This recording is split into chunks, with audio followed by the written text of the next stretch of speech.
السلام علیکم ورحمۃ اللہ وبرکاتہ۔ معزز سامعین کرام، سب سے پہلے میں آپ تمامی حضرات کو ماہ رمضان المبارک کی آمد پر مبارکباد پیش کرتا ہوں۔ آج اپریل کی 12 تاریخ ہے اور شعبان المعظم کی 29 تاریخ ہے۔ امید ہے کہ آج چاند نظر آ جائے، ورنہ کل انشاءاللہ الرحمن رمضان المبارک کا چاند ضرور نظر آئے گا اور پھر رمضان المبارک کا مقدس مہینہ ہمارے سروں پہ جلوہ فگن ہوگا۔ معزز سامعین کرام، بڑا ہی برکت والا اور عظمت والا مہینہ ہمارے سروں پہ آنے والا ہے، جس کا انتظار نبی اکرم صلی اللہ علیہ وسلم فرماتے تھے اور آپ اپنے صحابہ کو ماہ رمضان المبارک کی آمد کا اشتیاق دلاتے تھے۔ اللہ کے نبی سید عالم صلی اللہ علیہ وسلم یہ دعا فرماتے: اللہم بارک لنا فی رجب و شعبان و بلغنا رمضان۔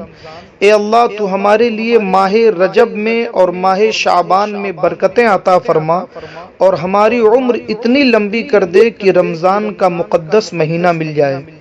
یہ بڑا ہی برکت والا مہینہ ہمارے سروں پہ آنے والا ہے۔ ہم بہت ساری گائیڈ لائنز کو فالو کرتے ہیں، اب ضروری ہے کہ ہم اپنی دینی گائیڈ لائنز بھی تیار کریں اور اس کو فالو کریں، کیونکہ رمضان المبارک کا مقدس مہینہ شروع ہو جاتا ہے اور ہماری تیاریاں ہوتی رہتی ہیں کہ ہم کل سے شروع کریں گے، پرسوں سے شروع کریں گے، اور دیکھتے ہی دیکھتے رمضان کا مقدس مہینہ گزر جاتا ہے۔ میرے عزیزوں، میرے دوستوں، یہ وہ ماہ مقدس ہے جس کی پہلی گھڑی، پہلی ساعت سے ہی رحمتوں برکتوں کا نزول شروع ہو جاتا ہے۔ اللہ کے نبی سید عالم صلی اللہ علیہ وسلم نے فرمایا، اس ماہ مبارک کا پہلا عشرہ رحمت ہے، دوسرا عشرہ مغفرت ہے اور تیسرا عشرہ جہنم سے آزادی ہے۔ اللہ کے نبی سید عالم صلی اللہ علیہ وسلم نے ارشاد فرمایا: من صام رمضان ایمانا و احتسابا غفر لہ ما تقدم من ذنبہ، جس نے ایمان اور احتساب کے ساتھ، خلوص و للہیت کے ساتھ رمضان المبارک کے مقدس مہینے کا روزہ رکھا تو اس کے تمام گزشتہ گناہ معاف ہو جاتے ہیں۔ اللہ کے نبی سید عالم صلی اللہ علیہ وسلم نے ایک حدیث شریف میں ارشاد فرمایا کہ اللہ تعالی نے میری امت کو 5 ایسی چیزیں ماہ رمضان میں عطا فرمائی ہیں جو ہم سے پہلے کسی نبی کو عطا نہیں کی گئیں۔ پہلی بات یہ کہ اللہ تبارک و تعالی جب رمضان المبارک کی پہلی رات ہوتی ہے تو اللہ تعالی بندوں کی طرف نظر رحمت فرماتا ہے، اور اللہ جس کی طرف نظر رحمت فرماتا ہے اسے جہنم میں داخل نہیں کرتا۔ اللہ کے رسول فرماتے ہیں دوسری چیز کہ روزے دار کے منہ کی خوشبو اللہ کی بارگاہ میں مشک اور کستوری کی خوشبو سے زیادہ بہتر ہے۔ تیسری چیز اللہ کے رسول نے فرمایا کہ روزے دار کے لیے اللہ کے فرشتے رات اور دن بخشش کی دعا کرتے ہیں۔ چوتھی چیز اللہ کے رسول نے فرمایا کہ جنت کو روزے داروں کے لیے آراستہ کر دیا جاتا ہے۔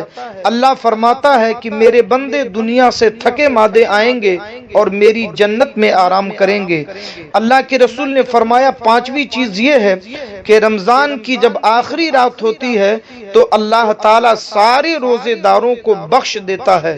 ایک صحابی رسول نے عرض کیا: یا رسول اللہ، کیا یہ شب قدر ہوتی ہے؟ اللہ کے رسول نے فرمایا کہ نہیں، بلکہ جب مزدور اپنا کام پورا کر لیتا ہے تو اسے پوری اجرت اللہ تعالیٰ کی جانب سے عطا کر دی جاتی ہے۔ معزز سامعین کرام، یہ وہ ماہ مبارک ہے جس کی بے پناہ فضائل و برکات کتب احادیث کے اندر موجود ہیں۔ اللہ کے رسول نے فرمایا کہ اس ماہ مبارک کے اندر نفل کا ثواب فرض کے برابر ہوتا ہے اور ایک فرض کا ثواب 27 فرض کے برابر ہوتا ہے، بلکہ بعض احادیث میں آیا کہ 70 فرض کے برابر ہوتا ہے۔ میرے عزیزوں، میرے دوستوں، ایک دوسری حدیث میں اللہ کے نبی نے ارشاد فرمایا کہ جس نے رمضان کا مبارک مہینہ پایا اور وہ اپنی بخشش نہ کرا سکا تو وہ شخص واقعی بدقسمت ہے۔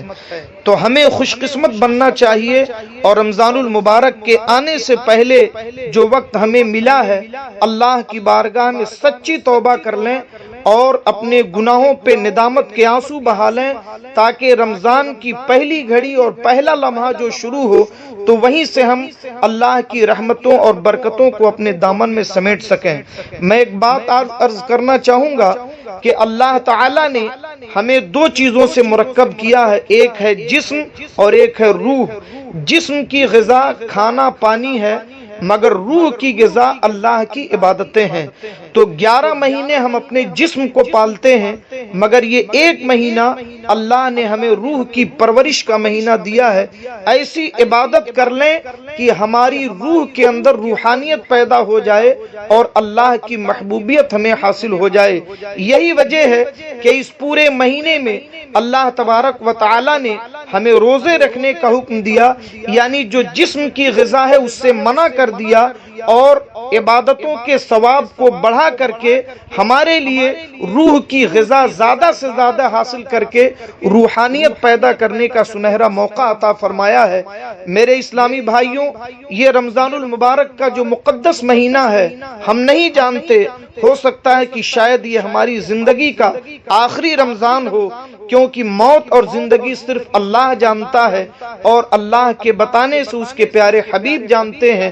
اس لیے ہمیں یہ مان کے چلنا چاہیے کہ یہ ہماری زندگی کا آخری رمضان ہے، اس لیے اتنی عبادت کر لو، اتنی عبادت کر لو کہ اللہ تبارک و تعالی ہمارے گناہ معاف کر دے اور ہماری موت آئے تو فرشتے ہمارا استقبال کریں اور جنت النعیم میں اللہ تبارک و تعالی ہمیں جگہ عطا فرمائے۔ اس لیے رمضان کی پہلی رات سے اپنی گائیڈ لائنز تیار کر لیں۔ سب سے پہلے یاد رکھیں، تمام گناہوں سے توبہ کر کے اللہ کی بارگاہ میں معافی مانگیں، گڑ گڑائیں، اپنے ماں باپ کو خوش رکھیں اور جن لوگوں سے آپ نے کسی بھی طریقے کی نافرمانی کی ہو یعنی ان کا دل دکھایا ہو ان سے معافی کے طلبگار بنیں۔ رمضان کی پہلی ساعتوں سے ہی عہد کر لیں کہ آپ نیکیوں سے وابستہ ہو جائیں گے، نمازوں کی پابندی کریں، تراویح میں شرکت کریں یا گھر میں تراویح پڑھیں اور روزے کی پابندی کریں کہ کوئی روزہ آپ کا چھوٹنے نہ پائے، قرآن مقدس کی تلاوت روزانہ کریں، نبی اکرم صلی اللہ علیہ وسلم پر روزانہ کثرت کے ساتھ درود شریف پڑھیں، کم سے کم 313 مرتبہ ضرور درود شریف پڑھیں اور روزانہ صدقات و خیرات کریں، مجبور اور نادار لوگوں کی امداد کریں، مدارس اور علماء کا خیال رکھیں اور باقی جو بھی وقت ملے آپ کی زبان پر دنیا داری اور دنیا کے معاملات کے بجائے کلمات طیبات، تسبیحات، درود شریف اور استغفار وغیرہ کے کلمات ہونے چاہیے۔ اللہ تبارک و تعالی یہ ماہ مبارک آپ سب کو مبارک فرمائے اور ہم سب کو اللہ تبارک و تعالی اس مہینے میں ہماری خطائیں معاف فرما کر جنت میں جگہ عطا فرمائے۔ اللہ تبارک و تعالی اپنے حبیب کے صدقے میں جو کچھ میں نے بیان کیا سب سے پہلے مجھے اور پھر سارے عالم اسلام کو عمل کی توفیق عطا فرمائے۔ السلام علیکم ورحمۃ اللہ وبرکاتہ۔ محمد اختر رضا خان مصباحی مجددی، خادم التدریس والافتاء، دارالعلوم مخدومیہ، جوگیشوری، ممبئی، انڈیا، ورکن جماعت رضائے مصطفیٰ، ممبئی۔